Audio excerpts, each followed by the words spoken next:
సార్లు వాయిదా ఉండదని చెప్పినా చివరికి అఖండ 2 మేకర్స్ అధికారికంగా ప్రకటించారు. సినిమా సెప్టెంబర్ 25న రాదని, దీంతో బోయపాటి శ్రీను దర్శకత్వం వహిస్తున్న ఈ చిత్రం పవన్ కళ్యాణ్ ఓజీతో బాక్సాఫీస్ క్లాస్ కి దూరమైంది. సినిమాపై భారీ అంచనాలు ఉండటంతో re recording, VFX, post production పనులకు ఇంకా ఎక్కువ సమయం కావాలనేది టీం వివరణ.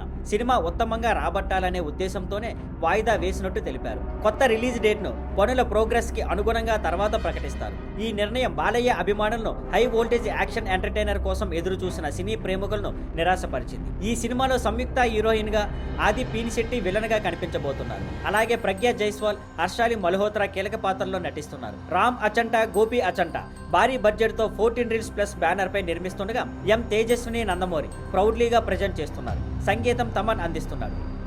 Thank you for watching. Please like, share and subscribe.